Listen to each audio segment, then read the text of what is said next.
Hello, today I'm going to explain semantic and pragmatic. Before to start, I want to you can see this example. Sherlock saw the man using binocular, and this picture is the interpretation of this example. And the second is Sherlock saw the man using binocular. And so in this picture is the example of this sentence. But as you can see, the two sentences are the same, but the interpretation is different.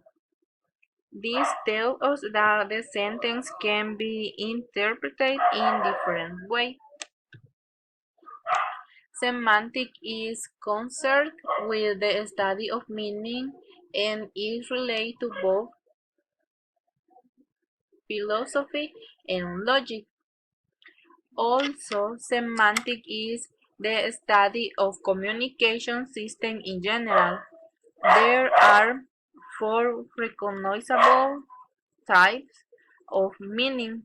The first one is lexical meaning. The second is grammatical meaning.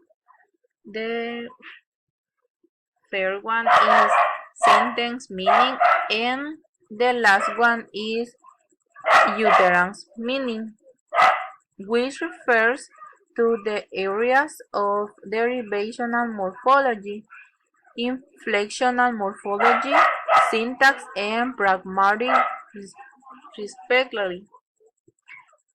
External meaning relationship involves sense and detonation. Pragmatics deals with our understanding of language in context, that is, how the sentences are interpreted in certain situations. There are two types of context that are very important within pragmatic and that help us to understand things better. The linguistic context is the first one. It is the discourse that presents a sentence to be interpreted, and the another is the situational context. It is knowledge of the world. Okay, so compositional semantic is one area in semantic. Within compositional semantic, we have true, entertain, and ambiguous. But first, I will explain compositional semantic before. Compositional semantic is building of phrasal or sentence meaning from the meaning of smaller unit by meaning of semantic rules.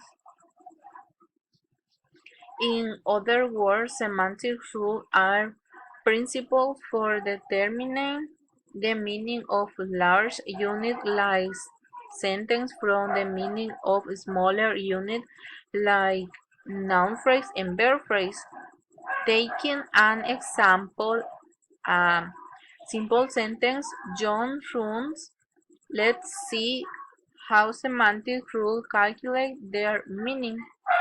Syntactically, the noun phrase John and the verb phrase run combine to form a sentence. To combine the meaning of the noun phrase and the meaning of the verb phrase to obtain the sentence, to obtain the meaning of the sentence. In this example, John runs. John refers to or means the individual Johns, and Runs refers to or means the set of individuals that run. Semantic rule 1 state that a sentence composed of a subject-noun phrase and a predicate-verb phrase. It is true if the subject-noun phrase refers to an individual who is among the members of the set that constitute the meaning of the verb phrase. Let us now try a strangely more complex case. The sentence John, Luke, Mary. The main syntactic difference between this example and the previous one is that we now have a transit verb that requires an extra noun phrase in object position. The meaning of the transit verb look is still a set, but this time a set of pairs of individuals. The meaning of the verb phrase, however, is still a set of individuals, namely those individuals who look merry.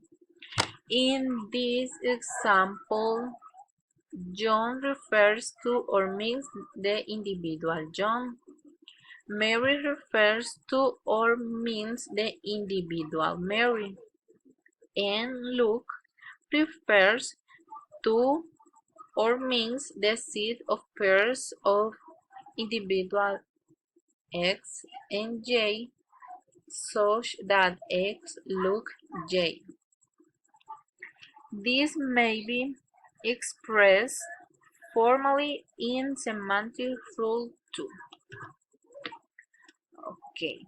Semantic rule 2, the meaning of verb phrase. Verb and noun phrase is the set of individual X such that X is the first member of any pair and the meaning of verb whose second member is the meaning of noun. The meaning of the sentence John, Luke, Mary is first derived by applying semantic rule 2, which establishes the meaning of the verb phrase, establish the set of people who look merry. Then semantic rule 1 applies to determine the meaning of the entire sentence, establish whether or not John is particular is in the set of people who look merry. And true. Compositional semantics. Formulating semantic rules that build the meaning of a sentence based on the meaning of the word and how they combine. If you know the meaning of a sentence, you can determine under what condition it is true or false.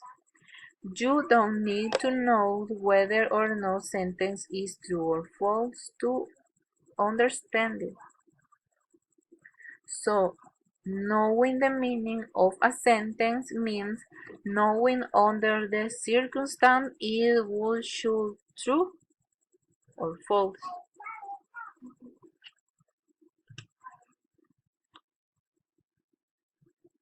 Entailment. One sentence entails another if whenever the first sentence is true, the second one must be true. When, for example, John runs false, and John runs, the entail is John runs. but does not entail is John Prunes, John Prunes, and John Prune Fox. When two sentences entail each other, they are synonyms or paraphrases. For example, John postponed the wedding and John put off the wedding. When one sentence entails the negation of another sentence, the two sentences are contradictions. For example, John is sleeping and John is awakening. And the last one is ambiguity. Our semantic knowledge also tells us when word or phrase have more than one meaning or are ambiguous. It can be classified into two categories: syntactic ambiguity arises from multiple syntactic structures corresponding to the same string of words, and lexical ambiguity arises from multiple meanings corresponding to the same word or phrase. Thank you for your attention.